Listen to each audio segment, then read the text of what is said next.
ሰው ብቻ ሊያውቅ አይችልም እኮ። እንደዛ ማለት ሳይሆን ሰፈሯ እዚህ እንዳልሆነ ሰምቻለሁ። ትሁቴ አባትሽ አይደለሁ? ምን አለበት እርሜን አውጥቼ እንደተቀመጥኩ ሰላሜን ባገኝ።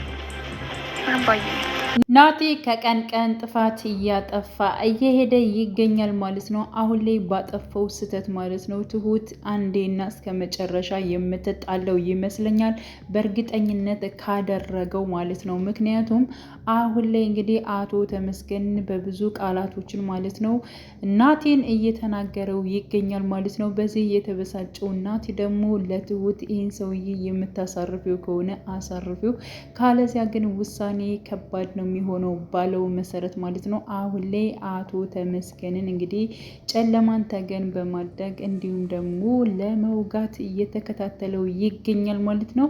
ሰላም ጤና ይስጥልኝ ቻናሌ ተከታታዮች ቤተሰቦቼ በያላችሁበት ሰላማችሁ ይብዛልኝ።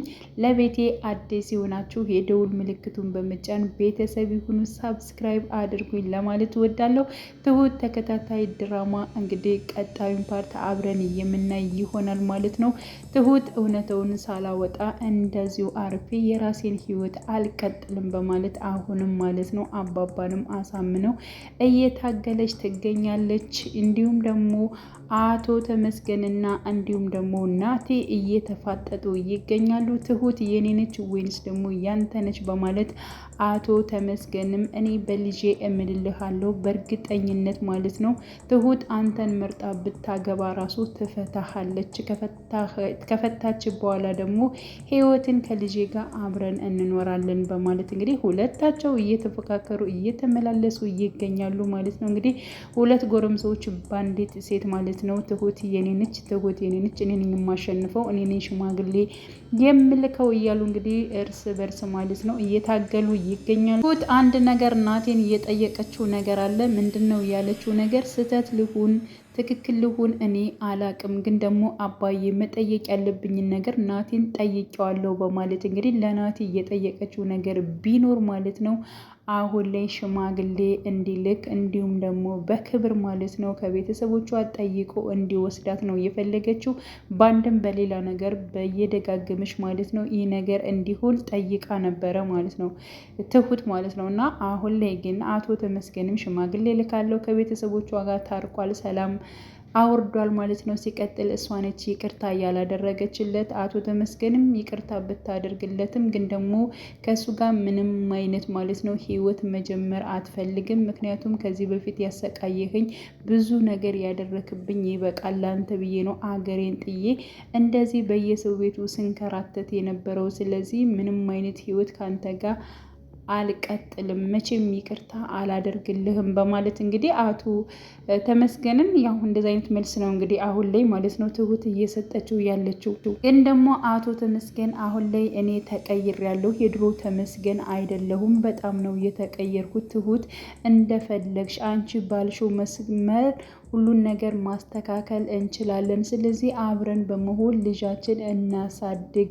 አንቺን በየሰው ቤቱ የምትንከራተችው እንዲሁም ደግሞ ለሰው የምትኖሪውን ነገር ትተሽ እስኪ ለራስሽ ለመኖር ሞክሪ በማለት እንግዲህ አቶ ተመስገንም እያለ ይገኛል። ግን ደግሞ ያው ትሁት ተቀባይነት አላደረገችው። ምክንያቱም እሷ የምትወደው የምታፈቅረው ወይንም ደግሞ አብሬው መሆን የምፈልገው ናቲን ነው በማለት እንግዲህ ናቲን እየመረጠች ነው እስካሁን ባለችበት ቦታ ማለት ነው። ምክንያቱም አሁን ላይ እንግዲህ ትክክል ሊሆን ወይንም ደግሞ ስህተት ሊሆን አላቅም፣ ግን ደግሞ አሁን ላይ ሽማግሌ ላክ ብላ እንግዲህ ናቲን ነግረዋለች። በነገራችን ላይ ያው ይህን ነገር ስትነግረው ይብል አባባ ራሱ ማለት ነው ያው ናቲ እልካለሁ ብሏል። ግን ሽማግሌ ላክ አልኩተኝ እኮ አባዬ ልክ ነኝ ወይንስ ደግሞ አይደለሁም በማለት ይህንን ሀሳብ ለአባባ ነበር የተናገረችው ማለት ነው። ግን ደግሞ ልክ እንዳልሆነች ነው በቃ ማለት አሁን ላይ አቶ ተመስገንም ሽማግሌ ልካለው እያለ ነው። አንቺም ደግሞ እንደገና ደግሞ ናቲንም ሽማግሌ ላክ ብሎ፣ ስለዚህ ቢያንስ እንኳን ሽማግሌ ከቤት ውስጥ ሲላክ የማን ነው ተብሎ ራሱ የሆነ ተደናግሮ ሌላ እንዳይቀበል። ምክንያቱም አሁን ላይ ተመስገን የድሮ ተመስገን አይደለም ተቀይሯል ልጄ፣ እሱንም ነገር ለማስተዋል ሞክሬ በማለት እንግዲህ አባባ የራሱን ሀሳብ ሰጥቷል ማለት ነው። ናቲ ግን የኔና የኔ ብቻ ነች፣ በእርግጠኝነት አንተን አትወድህም አታፈቅርም፣ እንዴት እንደምጠላህ እኮ አታቅም በማለት እንግዲህ ያው አቶ ተመስገንንም ሲናገረው ነበረ። በእርግጠኝነት አሁን ላይ ራሱ ባይሆን እኔ መቼም በእሷ ተስፋ አልቆርጥም፣ እሷ የኔ ትሆናለች በማለት እንግዲህ አግብቷት ራሱ ናቲ ቢፈታትም እንደሚጠብቃት ማለት ነው። እስከ ዛሬ በብዙ ነገሮች ጠብቂያታለሁ፣ ወደፊትም እጠብቃታለሁ፣ በእርግጠኝነት ትሁትን ለእኔ ትሆናለች እያለ እንግዲህ በሙሉ እንትን ሲናገር ነበረ ማለት ነው። ማን ተመስገን ማለት ነው። እና ይሄ ነገር እያበሳጨው እያናደደው ያለው እንግዲህ ናቲ ማለት ነው። አሁን ላይ የሆነ ውሳኔ ላይ ደርሷል። ውሳኔው ምንድን ነው? አቶ ተመስገንን ማጥፋት ነው የፈለገው። አቶ ተመስገንን አጥፍቶ እንዲሁም ደግሞ እሱ ከትሁት ጋር ህይወቱን የሚቀጥል ነው የመሰለው ማለት ነው። ግን ደግሞ አቶ ተመስገንን አጠፋ ማለት ደግሞ እሱ ደግሞ የሁል ጊዜ እስር ቤት ውስጥ ገባ ማለት ነው። ስለዚህ ናቲ የሚያስበው ወይንም ደግሞ በችኮላ የሚያደርጋቸው ነገሮች በጣም ስህተት ናቸው። እንግዲህ በባለፈው ፓርት ላይ ለቤቲ እህት ማለት ነው እህትሽ እኮ የእናቴን ገንዘብ ወስዳ ነው ሰርቃ ነው ከባንክ ላይ ያለው ገንዘብ በሙሉ እናቴ ነው። ስለዚህ እህትሽ በሰረቀ ገንዘብ ነው የምታሳክምሽ በማለት ያልሆነ ቃላቶችን እንግዲህ ለህይወት በመናገር ራሱ በዚህ ምክንያት ራሱ ትሁት በጣም ቅር ብሏታል ማለት ነው። ናቴ በአንድ በኩል ልክ ነው ትላለች፣ በአንድ በኩል ግን የሚያደርጋቸው ነገሮች ደግሞ ስህተት ናቸው ብላ ታምናለች ማለት ነው። ስለዚህ አሁን ላይ ትሁትን ለራሱ ማድረግ ከፈለገ ናቴ ማለት ነው ነገሮቹን በትዕግስት መጠበቅ ነበረበት። ሲቀጥል ደግሞ ያው ተመስገን ስለፈለገ ሳይሆን ቀጥታ የትሁት ምርጫ ነው የሚሆነው። ስለዚህ እሱን እንደምትመርጠው ታውቃለች። ያልሆነ ነገሮችን መስራት አልነበረበትም። አሁን በጀርባ ሄዶ አቶ ተመስገንን ማጥቃት ማለት ደግሞ እንዴት እንደዚህ ታደርጋለህ ብላ ደግሞ ትሁት በዚህ ምክንያት ትጣለዋለች፣ ትረቀዋለች ማለት ነው። ስለዚህ ያደረገው ነገር የወሰነው ነገር በጣም አስነዋሪ ነገር ነው ብዬ ነው የማስበው ማለት ነው። እና አሁን ላይ እንግዲህ ባቢና እንዲሁም ደግሞ እናቱ እያወሩ ይገኛሉ ማለት ነው። አሁንም ይችን ልጅ የምትከታተለውን ነገር ማቆም አለብህ፣ የራስህን ህይወት መጀመር አለብህ፣ ከእሷ ጋር አትሄድም፣ ከእሷ ጋር አትገናኝም፣ ስለ ጭራሽ ድንጋይ ማሞቅ ጀምረሃል፣ ድንጋዩ የት ሄድብሃል፣ ቢያንስ ግባና ምሳ ብላ እያለች እንግዲህ ባቢን እያናገረችው ትገኛለች። ሲቀጥል ደግሞ ለምንድን ነው ስራ የማትገባው? ለምን ስራ አትሄድም? ህይወት እኮ ይቀጥላል እያለች ስትለው ነበር። ግን ደግሞ ባቢ ምንም አይነት ህይወት መጀመር አልፈልግም፣ ሲቀጥል እኔ ህይወትን ብቻ ነው የምወዳት በማለት እንግዲህ የእሱ ምርጫ ህይወት ብቻ እንደሆነ ሲናገር ነበረ። ምንድን ነው ይሄን ያክል ህይወት የምትለው? እኔ 10 ሴቶችን አመጣላለሁ ከነሱ ትመርጣለ በማለት እና ስትናገር 10ሮች ሁሉ ለእኔ አይሆኑም ወይንም ደግሞ ህይወትን አይተኩልኝም። እኔ መወዳት ህይወትን ብቻ ነው። በቃ አሁን ከእሷ ጋር አትሂድ ብለሽኛል አይደለ? አርፌ ተቀምጫለሁ። ስለዚህ ቤቱን ትቼ እንደወጣልሽ ነው እንደ የምፈልጊው? እናቴ እባክሽን ተይኝ፣ አጨቅጭቅኝ እያለ እንግዲህ ከእናቱ ጋር እየተጣላ ይገኛል። እንዲሁም ደግሞ ቤቲ ጋር ደውሎ ነገሮችን ምን አደረግ፣ እንዴትስ አስተካከልክ፣ እንዴትስ እየሆነ ነው በማለት እንግዲህ ያው ቤቲ ደውላ ስጠይቀው ነበር። አባዬ መቶ አባዬ ሰሞኑን ስለሚመጣ በእርግጠኝነት እሱን አናግረዋለሁ። እሱ ደግሞ የኔን ፍላጎት ብዙ የሚታገለኝ አይሆንም፣ እስከዚሁ ግን ምንም ቢሆን እታገሳለሁ በማለት እንግዲህ ባቢ ከእናቱ ጋር ያለውን ንግግሮች በሙሉ እየታገሰ ይገኛል። እንዲሁም ደግሞ ሌላ ሴት አምተን እናጋባለሁ እያሉ ስለሆነ ማለት ነው። ከዚያ አንጻር ምን ሊሆን ይችላል የእሱ ምርጫስ? ማለት የእሱ ምርጫ ያው ህይወት እንደሆነች የታወቀ ነው። ግን ደግሞ አባቱስ ማለት ነው ምን ሊለው ይችላል? የልጁን ፍላጎት ያከብርለታል ወይንስ ደግሞ እንደ እናቱ እኛ የመጣንልህን ሴት አግባ ብሎ ይወስናል የሚለው አጓይ ፓርት ነው ማለት ነው። ሌላው አባዬ አሁን ላይ ማለት ነው ትሁት አሳምነዋለች። አባዬ እውነቱን ከመቀበል በቃ አትሽሽ፣ እውነቱን ተቀበል፣ ሚስትህ በህይወት አለች፣ አበባዬ ሙሽራዬ ብለህ የምትጠራት የምትወዳት የምታፈቅራት የልጅነት ሚስትህ በህይወት አለች። አባዬ በቃ እውነቱን ተቀበል። ለምንድን ነው እኔ በዚህ ጉዳይ በጣም ስጨቀጭቀህና ብዙ ጊዜ ሳናግረህ አይክፋ። በቃ እውነቱን መጋፈጥ ያለብን ነገር ተጋፈጥ። አንተ እኮ ጠንካራና ጀግና እንደሆንክ ነው የማውቀው። ስለዚህ አሁንም ቢሆን ማለት ነው ቦታው ድረስ የግድ መሄድ ያለብህ አንተ ነህ።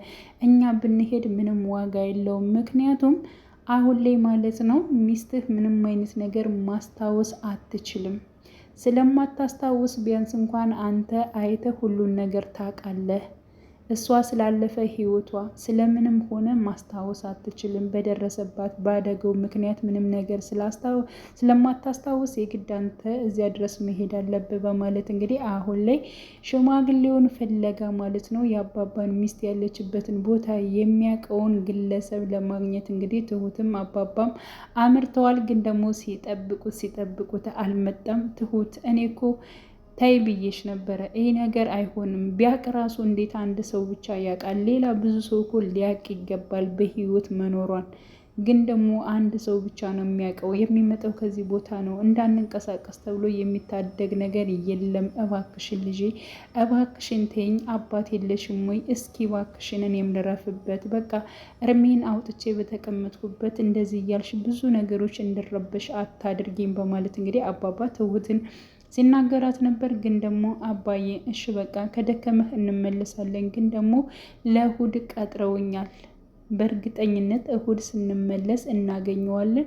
ያለውን ነገር ቦታው ድረስ ይወስደናል። ባይነህ ታያለች በህይወት እንዳለች በማለት እንግዲህ ያለውን ነገር ተናግራለች ማለት ነው። አባባም እጅግ በጣም ግራ ገብቶታል። የኔ ሙሽራ የት ትሆኝ? የት ነው ያለሽው? በህይወት አለሽ እኮ እያሉኝ ነው፣ እኔ ግን አላየውሽም፣ አላመንኩም እያለ እንግዲህ አባባ ማለት ነው እየተከዘ ግራ እየገባው ይገኛል ማለት ነው።